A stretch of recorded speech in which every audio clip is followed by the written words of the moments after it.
He thought he owned everything. The hotels, the city, her. Until the woman he destroyed walked back through those doors, with a child who had his eyes. She didn't come back for forgiveness.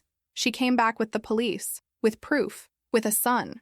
And in one brutal moment, the most powerful man in the city realized he knew nothing. Not who she really was, not what he had lost, not that the boy staring at him was his. Everything he built is about to fall, and the only person who can save him is the one he humiliated. This is the story of a man who had it all, until he met the woman who owned it. The rain fell like judgment over the city, soft, relentless, cold. Naomi stood at the entrance of the Élysée Grand, her hotel, though no one here knew that, and felt the weight of every eye on her. The doorman's hand was firm on her arm. His voice was loud enough to be heard by the crowd gathering under the awning. "Ma'am, this is a private establishment. You can't enter without clearance." She didn't move. Her 5-year-old son, Elijah, clung to her hand. His dark eyes were wide, confused. He didn't understand why the man in the black suit was hurting his mother. "Mommy?" Naomi squeezed his hand. Gentle, steady. "It's okay, baby." But it wasn't. Behind the glass doors, she could see them. The guests in tailored suits. The chandeliers glittering like stars. The marble floor she had walked 1,000 times before, when she was someone else. When she was his. And then she saw him. Junwoo. He stood near the bar, surrounded by men in dark coats. His back was straight, his expression unreadable. He didn't look at her. Didn't even glance toward the commotion at the door. He knew she was there. He just didn't care. The doorman's grip tightened. "Ma'am, I'm going to have to ask you to leave." Something inside her cracked. Not loudly, not violently, just quietly, like glass breaking underwater. She had come here for closure, to see the place one last time before she let it go, before she let him go.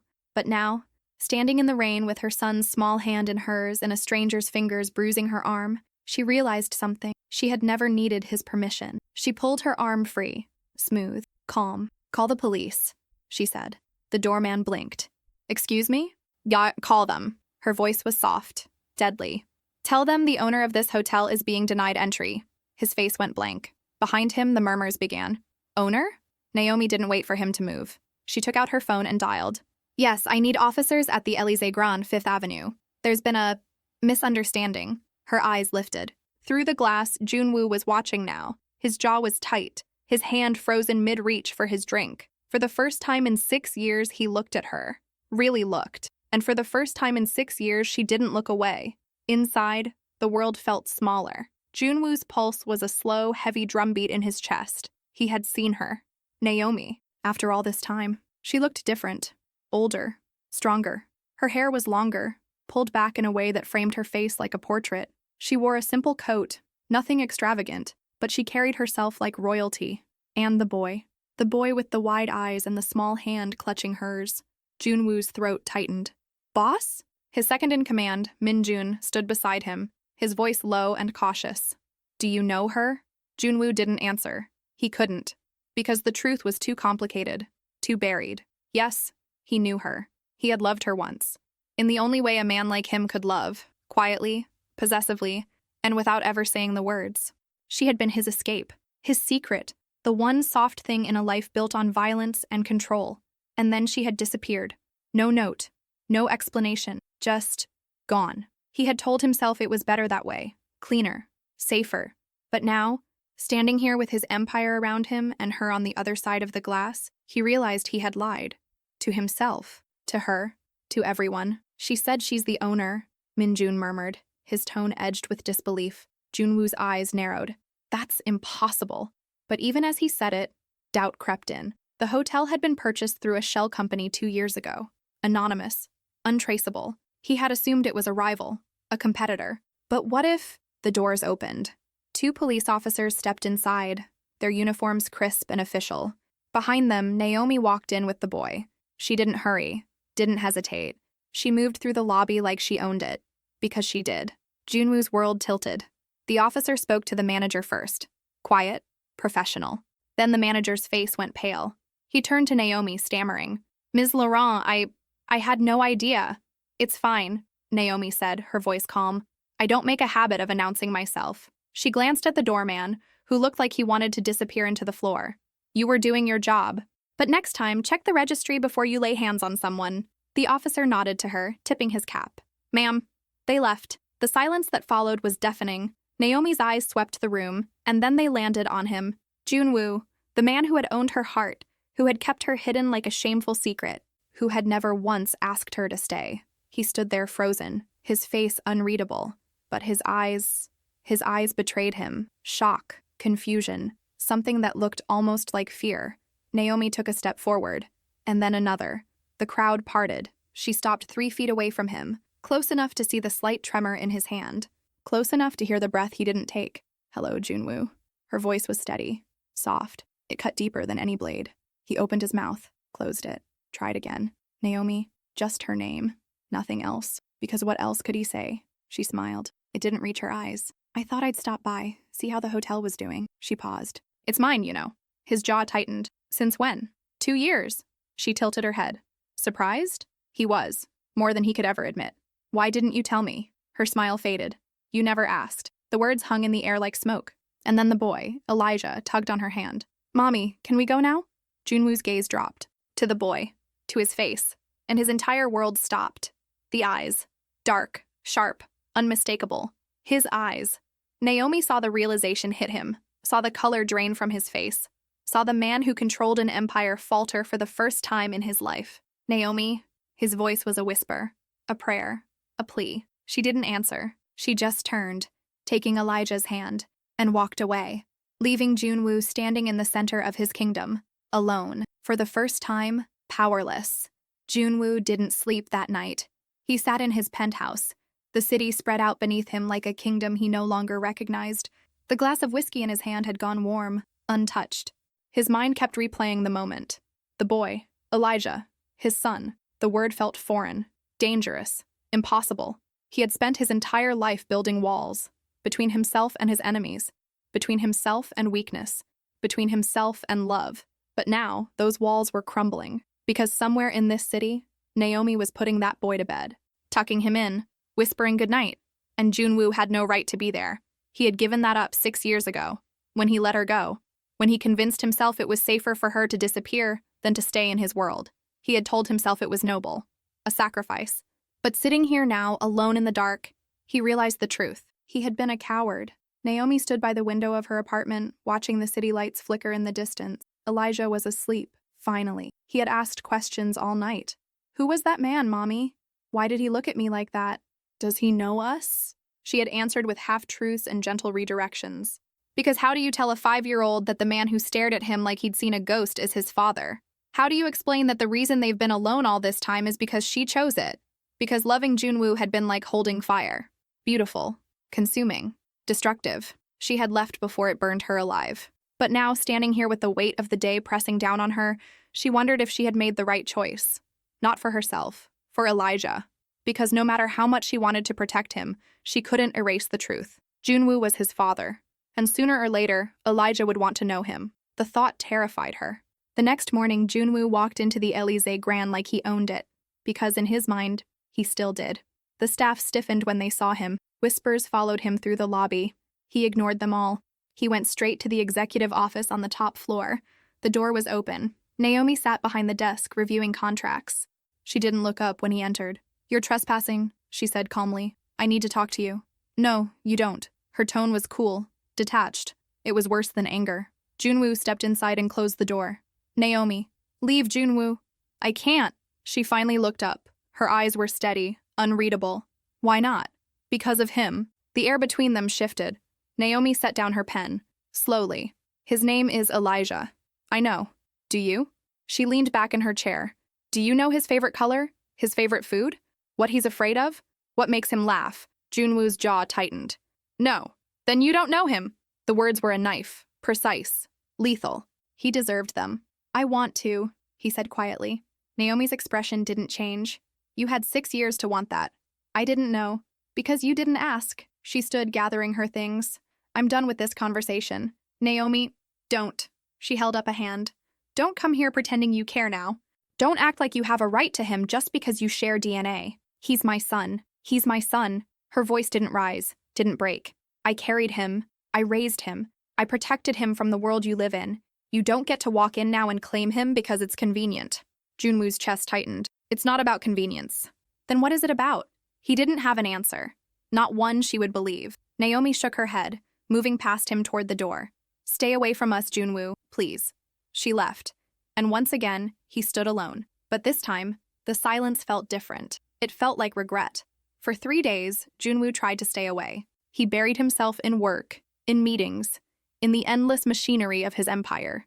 But every night he found himself driving past her apartment, watching the lights, wondering if Elijah was asleep, if Naomi was thinking about him, if any part of her still remembered what they had. On the 4th day, he made a decision. He would respect her boundaries. He would give her space, but he wouldn't disappear. Not this time. Because whether she wanted to admit it or not, Elijah was his son, and he would find a way to be in his life, even if it meant tearing down every wall he had ever built. Naomi sat across from her lawyer, exhausted. "He hasn't contacted you again?" the woman asked. "No." "Good. Then we can move forward with the restraining—" "No." The lawyer frowned. "Naomi, if you're worried about his influence, it's not that." Naomi rubbed her temples. I need to think." Because as much as she wanted to protect Elijah, she couldn't ignore the look in Junwoo's eyes. The regret, the longing.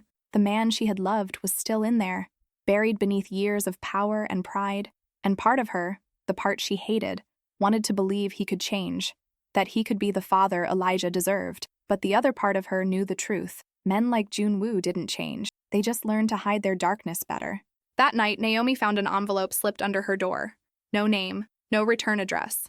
Inside was a single piece of paper, a bank account number, and a note in Junwoo's handwriting. "For Elijah. For everything I missed. I know it doesn't fix anything, but it's a start." Naomi stared at the number. It was more money than most people would see in a lifetime, and it meant nothing. Because what Elijah needed wasn't money. It was a father. She crumpled the note and threw it away. But later that night, when sleep wouldn't come, she pulled it back out and stared at it until the sun came up. Elijah asked about him again. It was a Saturday morning. They were having breakfast, pancakes, Elijah's favorite, and out of nowhere, he said it. "Mommy, who was the man at the hotel?" Naomi's fork stopped midair. She had been expecting this, dreading it.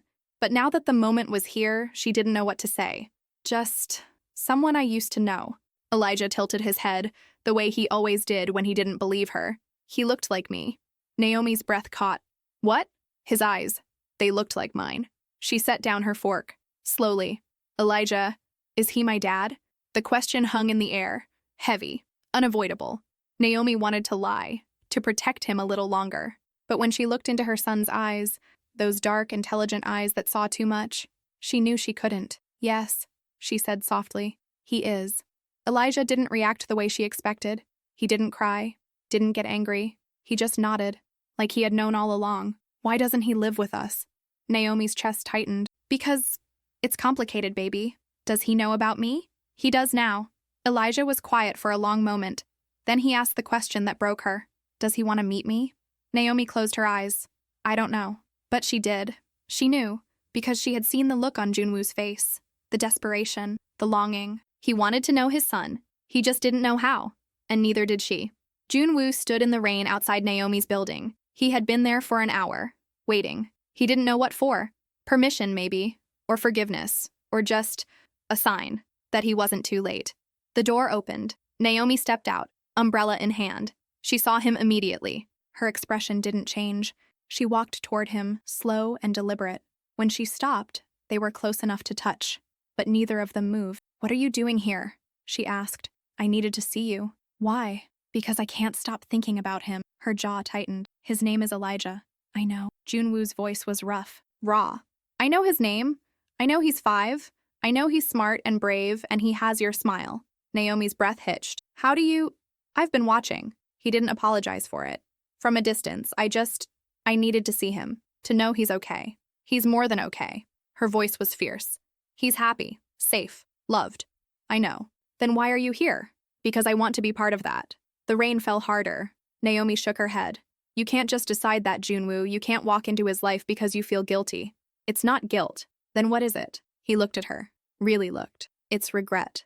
It's fear. It's every night for the past 6 years wondering if you were okay, if you hated me, if you ever thought about me the way I thought about you." Naomi's eyes glistened. "Don't do this." "I have to." "Why?" "Because I love you." The words came out like a confession. "I never stopped, even when you left." Even when I told myself it was better this way. I never stopped loving you. Naomi's hand trembled. That doesn't change anything. I know. It doesn't erase the past. I know. It doesn't make you his father. I know. His voice cracked. But I want to be.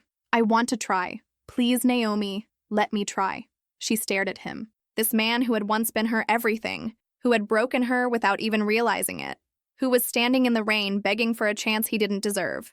And God help her. She wanted to say yes, but she couldn't. Not yet. If you want to be in his life, she said quietly, you have to prove it. Not with money, not with power, with time, with patience, with love. I will. And if you hurt him, if you disappoint him, I will make sure you never see him again. Junwoo nodded. I understand. Naomi turned to leave, then stopped. He asked about you. Junwoo's heart stopped. What did you tell him? The truth. She looked back at him. That you're his father. And that it's complicated. What did he say? A small, sad smile crossed her lips. He asked if you wanted to meet him. Junwoo's throat closed. What did you say? I said I didn't know. She paused. But I think maybe it's time we found out. She walked away, leaving Junwoo standing in the rain. For the first time in years, he felt something he thought he had lost. Hope. 1 week later, Naomi sat Elijah down. There's someone I want you to meet. 안녕, 여러분. Before you continue, if this story touched something in you, you should know I didn't tell everything yet. The complete version has 20 full audio episodes. No interruptions, no ads. Just the story, the emotions, and the moments I couldn't fit in here. You scan the QR code on your screen, or tap the link in the pinned comment to continue listening right now. She said gently. Elijah looked up from his coloring book. Who? Your father. Elijah's eyes widened. Really? Really? But only if you want to. Elijah thought about it for a long moment. Then he nodded. Okay. Naomi's heart ached. Are you sure, baby? Yeah. He smiled. I want to know him. And just like that, everything changed. Junwoo arrived at the park at exactly 2 p.m. Naomi had chosen somewhere public, neutral, somewhere safe. He saw them before they saw him. Naomi sitting on a bench, and Elijah playing on the swings. His son. Junwoo's hands shook. He walked toward them, each step heavier than the last. Naomi saw him first. She stood, placing a hand on Elijah's shoulder.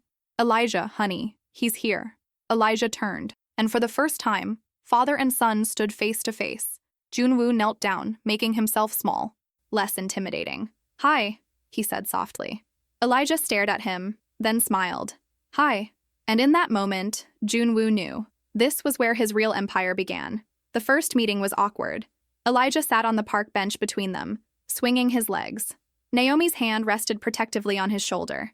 Junwoo sat 3 feet away, close enough to see every detail of his son's face, far enough to respect the distance Naomi had set. So? Elijah looked up at him. What do you do? Junwoo hesitated. How do you tell a 5-year-old you run an empire built on fear? I manage businesses. What kind? Hotels, restaurants, real estate? Elijah's eyes lit up. Like mommy. Junwoo glanced at Naomi. She was watching him carefully, testing him. Yeah, he said softly. Like mommy. Elijah kicked his feet. Do you have a favorite color? The question was so innocent, so simple. Junwoo felt something crack inside him. Blue, he said. What's yours? Red, like Spider-Man. Spider-Man's cool. He's the best. Elijah grinned. Do you like superheroes? I do now. Naomi's expression softened, just a little. For the next 30 minutes, they sat there. Elijah asked questions. Junwoo answered. Naomi watched, and slowly, impossibly, something fragile began to form. Trust.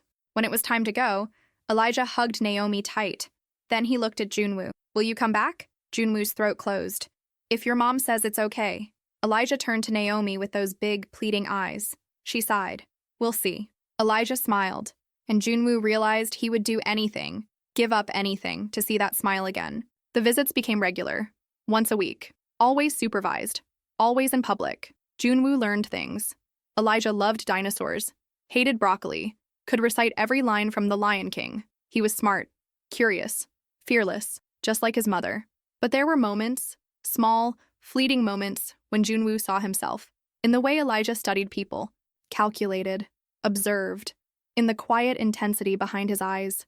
It terrified him, because he knew what that intensity could become, what it had made him. One afternoon, after Elijah ran off to play, Naomi turned to Junwoo. He likes you. I like him too.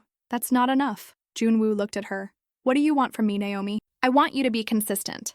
I want you to show up, not just when it's convenient, not just when you feel guilty. Always. I will. You say that now.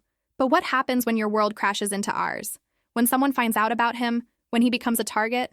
Junwoo's jaw tightened. I won't let that happen. You can't promise that. I can. I will. Naomi shook her head. You don't get it, Junwoo. The life you live, it's dangerous. And I won't let Elijah get caught in the crossfire. Then I'll change. She laughed. It was bitter. Sad. You can't change who you are. Watch me. Their eyes met, and for a moment the years fell away. They were just two people who had loved each other once, who maybe still did. I want to believe you, Naomi whispered. Then do. But even as he said it, Junwoo knew the truth. The world he came from didn't let people go. And sooner or later, it would come for him, for all of them. The first threat came 2 weeks later. Junwoo was in a meeting when Minjun burst in. We have a problem. Junwoo's blood went cold. What kind of problem? Minjun handed him a photo. It was Naomi and Elijah, leaving the park. Someone had been watching them. Who took this? Junwoo's voice was lethal. We don't know. It was left at the office. No message, no demands. Yet. Junwoo crumpled the photo. Find out who's behind this. Now. Minjun nodded and left. Junwoo sat alone in the silence. His worst fear had come true. His world had found them. He didn't tell Naomi, not at first. He doubled her security, had men stationed outside her building, her hotel, the park. She noticed. What's going on? She asked one evening. They were sitting on her couch. Elijah was asleep in the next room. Nothing. Don't lie to me. Junwoo's hands clenched. Someone's been watching you. Naomi went pale. What? I don't know who yet, but I'm handling it. Handling it? Her voice rose. This is exactly what I was afraid of. This is why I left. I know. Do you? She stood, pacing. Do you understand what this means? That because of you, my son, our son, is in danger? I won't let anything happen to him. You can't promise that. I just did. Naomi's eyes filled with tears. I can't do this. I can't live like this. Then let me protect you, both of you, by surrounding us with armed men, by turning our lives into a prison. If that's what it takes. She stared at him. This is insane. This is my world, Naomi, and whether you like it or not, you're part of it now. He's part of it. No, she shook her head. I won't let him grow up in fear. Then trust me. How can I? Junwoo stood, closing the distance between them. Because I love him, because I love you, and I will burn down anyone who tries to hurt you. Naomi's breath hitched. That's what I'm afraid of. The threat escalated. A week later, Naomi received a package. Inside was a child's toy, a red Spider-Man action figure, and a note. He has his father's eyes. Naomi's hands shook as she called Junwoo. He arrived within minutes. When he saw the note, his face went blank, the kind of blank that meant someone was going to pay. Pack a bag, he said quietly. What? You and Elijah. Pack a bag. You're coming with me. Junwoo. Now, Naomi. She had never heard that tone from him before. Cold, final, absolute. It terrified her. But she did it. Because for the first time, she realized the danger was real. Junwoo took them to a safe house, a penthouse on the edge of the city. Secure, private, untraceable. Elijah thought it was an adventure. Naomi knew better. That night, after Elijah fell asleep, she found Junwoo on the balcony. He was on the phone, his voice low and deadly. I don't care what it costs. Find them. And when you do, make sure they understand what happens when you threaten my family. He hung up. Naomi stepped closer. What did you just do? What I had to. You're going to hurt someone. Yes. The honesty was brutal. Junwoo, they threatened my son, Naomi. What did you think I would do? Not this. Not violence. Then what? Wait for them to hurt him? To take him? There are other ways. Not in my world. Naomi's chest tightened. Then maybe your world is the problem. Junwoo turned to her. You're right. It is. And I would leave it all behind if I could. But I can't. Not yet. Not until I know you're safe. And when will that be? When everyone who's ever threatened you is gone? That'll never happen. Then I'll spend the rest of my life making sure you're protected. That's not a life, Junwoo. That's a prison. He stepped closer. Then what do you want me to do? I want you to choose. Your empire or your son. The silence was deafening. It's not that simple. Yes, it is. You don't understand. I understand perfectly. Naomi's voice broke. I understand that you're so trapped in this world that you can't see a way out. And I understand that as long as you stay in it, Elijah will never be safe. Junwoo's hands shook. I'm trying. Try harder. She left him standing there, alone with the weight of an impossible choice. The next morning, Junwoo made a decision. He called a meeting. Every head of every family, every rival, every ally. And he made an announcement. I'm stepping back. The room erupted. You can't. This is suicide. Your enemies will. I don't care. Junwoo's voice cut through the chaos. I'm done. My second will take over operations. I'll remain as a silent partner, but I'm out. Minjun stared at him. Boss, are you sure? I've never been more sure of anything in my life. The room went silent, because everyone knew. Junwoo never made rash decisions. And if he was walking away, it meant something had changed. Someone had changed him. When he told Naomi, she didn't believe him. You're lying. I'm not. You can't just walk away from that life. I just did. She searched his face for deception, found none. Why? Because you were right. I had to choose. He took her hand. And I choose him. I choose you. I choose us. Naomi's eyes filled with tears. Junwoo, I know it doesn't fix everything. I know I can't erase the past. But I'm trying. I'm really trying. She believed him. God help her, she believed him. What happens now? Now we figure it out. Together. For the first time in 6 years, Naomi let herself hope. That maybe, just maybe, they could have a future. 3 months passed like a slow exhale. Junwoo kept his word. Not in the way people make promises they hope to keep, but in the way a man rebuilds himself from the ruins of who he used to be. He stepped back from the empire he had built with blood and silence. Handed over control to Minjun, who accepted the role with the quiet understanding of a man who had seen his boss transform. Junwoo became a ghost in the world he once ruled, a name whispered in back rooms, a legend people spoke of in past tense. And slowly, carefully, with hands that had once commanded fear, he built a new life. With Naomi, with Elijah. It wasn't easy. There were nights when the phone rang with emergencies he used to handle. Moments when rivals tested the boundaries of his absence, probing for weakness. Days when old associates showed up, asking him to reconsider, to come back, to remember who he was. But every time the old world called, he looked at his son, at the boy who had started calling him dad with casual confidence as if Junwoo had always been there, as if the 5 years of absence had never happened, and he knew he had made the right choice. Naomi watched him change. She watched him learn to be gentle when Elijah scraped his knee, patient when their son asked the same question 15 times, present in a way she had never seen him be, not distracted by phones, not calculating his next move, just there. She watched him become the man she had always believed existed beneath the armor. And somewhere along the way, in the quiet moments between bedtime stories and Sunday morning pancakes, she fell in love with him again. Not with the memory of who he was, but with who he was becoming. It was a Saturday morning in late spring, the kind of day that felt like a gift. Warm sun, cool breeze, the world wrapped in golden light. They were at the park, their park, the place where everything had changed. Elijah was on the swings, his laughter cutting through the air like bells. Junwoo stood behind him, pushing him higher and higher, and every time Elijah squealed, "Higher, Dad! Higher!" Something in Junwoo's chest expanded. Pride, joy, love, all the things he thought he had lost the right to feel. Naomi sat on their usual bench, a book open in her lap but forgotten. She wasn't reading. She was watching them. Her son and the man who had once broken her heart. Her family. Junwoo caught her eye across the playground and smiled. It was a real smile.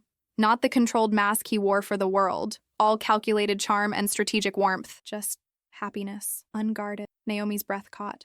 Because in that moment, she realized something. She trusted him completely. When Elijah finally ran off to play with other kids, a group of children building a sandstone to cover and sat. His hair was messy from the wind. There was a grass stain on his jeans from when Elijah had tackled him earlier. He looked nothing like the man who used to own the city. He looked like a father. "What are you thinking?" he asked softly. Naomi closed her book. "That I never thought we'd get here." Neither did I. They sat in comfortable silence, watching Elijah negotiate the sandcastle's architecture with the seriousness of a master builder. The sun was warm on their faces. The world felt safe. Then Junwoo took her hand. His touch was gentle, familiar. "I have something to ask you." Naomi's heart skipped. She turned to look at him. He was nervous. She could see it in the slight tremor of his hand, the way he swallowed before speaking. Junwoo, who had once faced down entire criminal organizations without flinching, was nervous. "What?" she whispered. He reached into his pocket, pulled out a small black velvet box. Naomi's breath stopped. "I know I don't deserve this," he said quietly, his voice rough with emotion. "I know I've made mistakes. So many mistakes. I hurt you, I failed you. I let you walk away because I was too much of a coward to fight for you. I missed 5 years of our son's life because I was too blind to see what mattered. He opened the box. Inside was a ring. Simple. Elegant. A single diamond that caught the sunlight and scattered it in tiny rainbows across her hand. Perfect. But I'm asking anyway, Junwoo continued, his eyes locked on hers. Because I love you. Not the way I loved you before. Selfishly, possessively, like you were something I could own. I love you the way you deserve to be loved. Openly, honestly, with everything I have. Tears streamed down Naomi's face. Junwoo, I want to spend the rest of my life proving I can be the man you and Elijah deserve. I want to wake up next to you every morning. I want to be there for every moment, the good ones and the hard ones. I want to build a life with you, a real life, not in the shadows, not in secret. He took the ring from the box. Marry me, Naomi.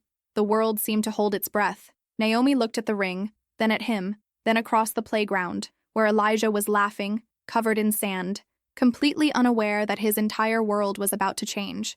And she knew. This was her family, broken, messy, imperfect, built from the ruins of what they used to be, but hers, theirs. Yes, she whispered. The word came out like a prayer, like forgiveness, like hope. Junwoo's face transformed, relief, joy, disbelief, all at once. His hands shook slightly as he slid the ring onto her finger. It fit perfectly, like it had always been meant to be there. Then he kissed her, soft, gentle, full of promise. Not the desperate kisses of their past, all heat and urgency and things left unsaid. This was different. This was a beginning. When they pulled apart, Elijah was standing 3 feet away, hands on his hips, nose scrunched in theatrical disgust. "Are you guys kissing?" he demanded. They laughed. The sound was light, free. "Yeah, buddy," Junwoo said, pulling Elijah into a hug. "We are." "That's so gross." Naomi reached out and ruffled his hair. "How would you feel if we all lived together?" she asked gently. "In the same house. Every day." Elijah's eyes went impossibly wide. "Really? Like really, really? Really, really?" He looked at Junwoo with an expression so hopeful it hurt. "Does that mean you'll be there every morning?" "Every single morning. And you'll make pancakes?" "Every Sunday. And we can play superheroes?" "Whenever you want." Elijah's grin was enormous. "That's so cool." He threw his arms around both of them. And in that moment, wrapped in his son's embrace, Junwoo felt something he hadn't felt in years. Peace. 6 months later. The wedding was small, intimate. Exactly what they wanted. They held it in a garden on the outskirts of the city, far from the noise and the chaos and the memories. Just close friends and the family that mattered. Naomi wore a simple white dress. Elegant. Timeless. With lace sleeves and a flowing skirt that moved like water when she walked. Her hair was down, the way Junwoo loved it, with small white flowers tucked behind her ear. She looked like a dream. Junwoo wore a tailored suit, charcoal gray, with a white rose pinned to his lapel. He looked nervous. Minjun stood beside him as best man, a rare smile on his usually stoic face. And Elijah, dressed in a tiny suit that matched his father's, took his role as ring-bearer with profound seriousness. He walked down the aisle with careful, measured steps, clutching the pillow like it held the secrets of the universe.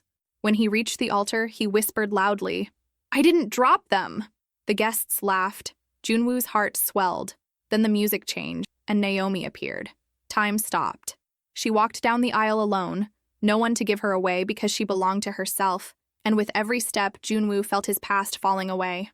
All the violence, the fear, the darkness. It didn't matter anymore. This was his future, walking toward him in white lace and flowers. When she reached him, he took her hands.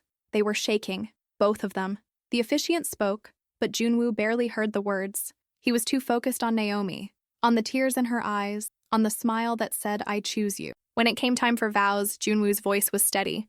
"Naomi, I don't have pretty words. I'm not good at this. But I promise you this. I will love you every day. I will choose you every day. I will be the father our son deserves and the husband you deserve. I will build a life with you that's full of light. And I will never, ever let you doubt how much you mean to me." Naomi's tears fell freely. "Junwoo, you gave me the greatest gift of my life, our son, and now you're giving me a second chance.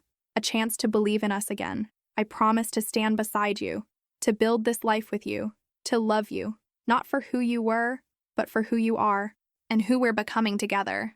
When the officiant pronounced them married, Junwoo kissed her like it was the first time, like it was the last time, like it was everything. Elijah cheered, the guests applauded, and somewhere in the distance the sun broke through the clouds. They moved into a house 2 weeks later.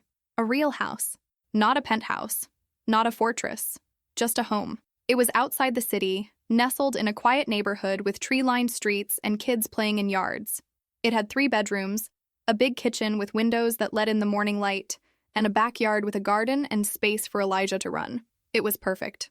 Naomi threw herself into making it theirs.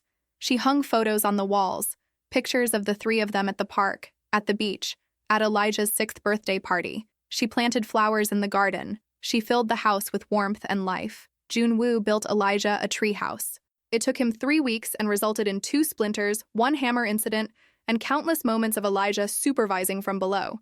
But when it was finished, watching his son climb up and declare it the best treehouse ever, Junwoo felt something profound: purpose.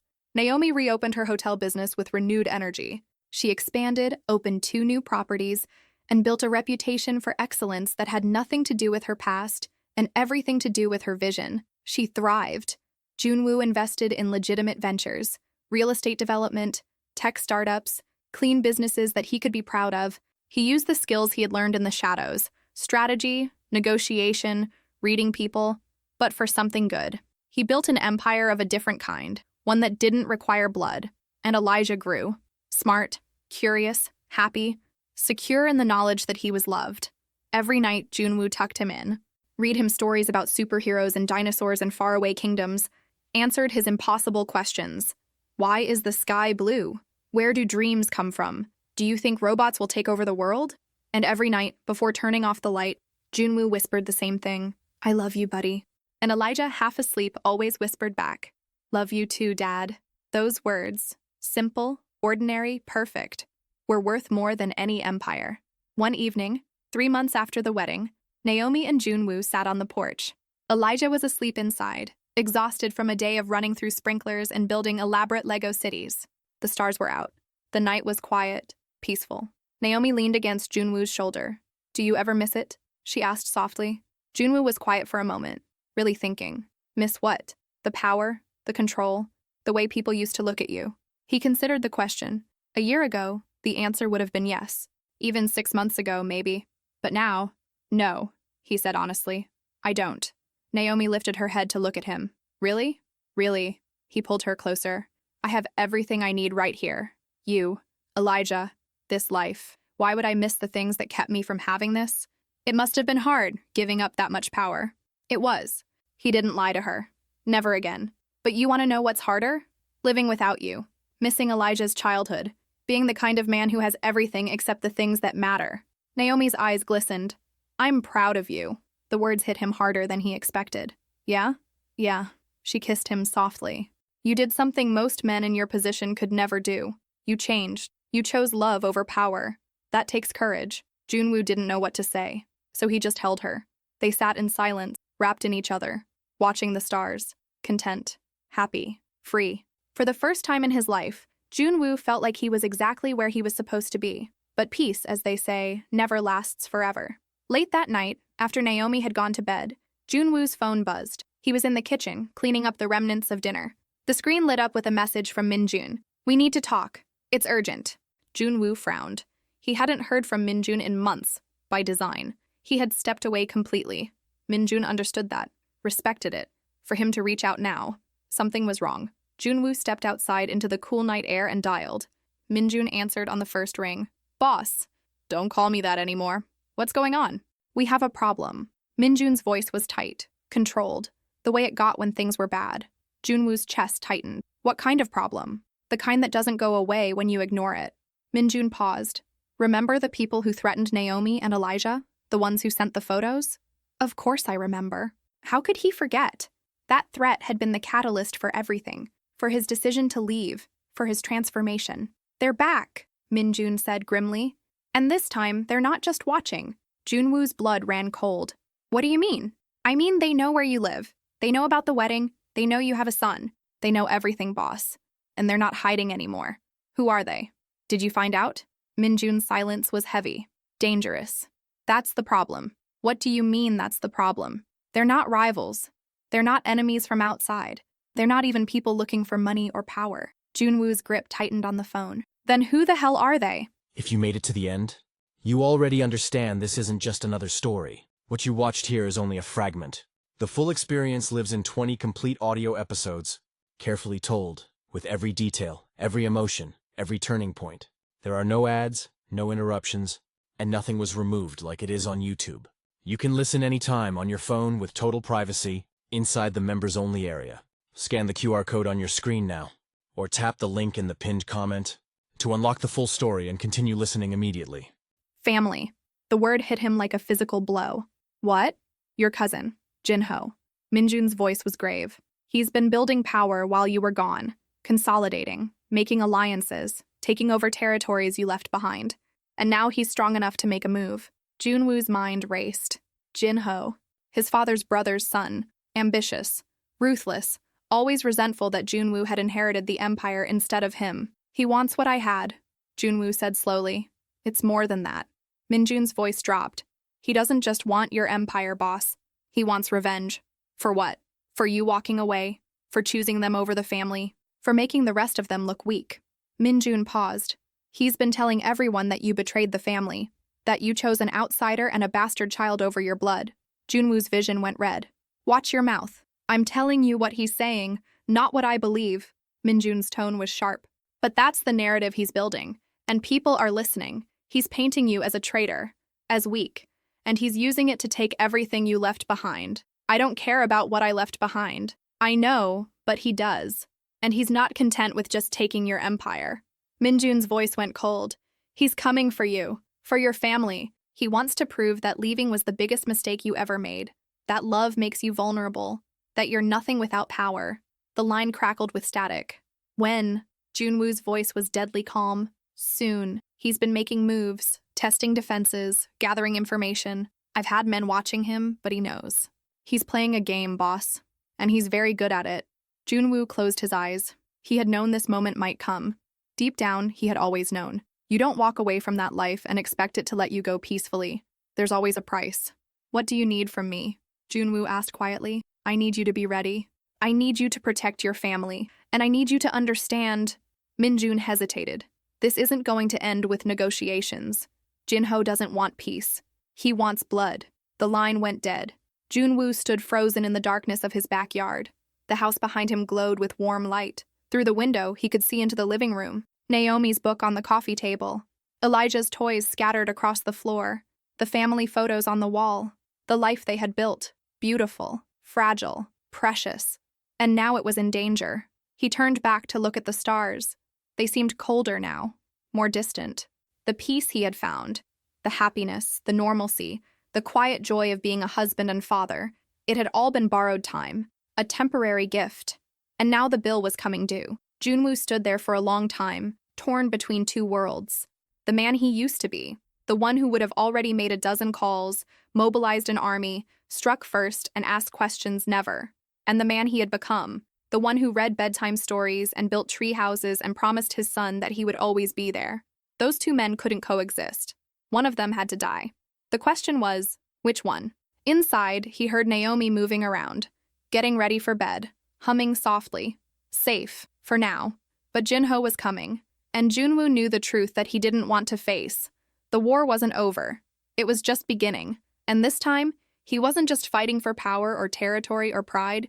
He was fighting for everything that mattered. His wife, his son, his soul. The old world was reaching for him with bloody hands, and he had no idea if he was strong enough to resist, or if, to save his family, he would have to become the monster he had spent the last year trying to destroy. Want to know what happens next? Jinho is coming. The family is in danger. And Junwoo will have to make the most impossible choice of his life, protect his past, or save his future. The man he was, or the man he became, revenge, or love. If this video hits 3,000 views in one day, plus 20 comments asking for part 02, I'll drop the next episode. Comment now. I want part 02. And don't forget to subscribe to the channel and hit the bell icon so you don't miss when I release the continuation of this story. The final battle is coming, blood will call, and nothing will ever be the same. Episode 02, The Final War, coming soon.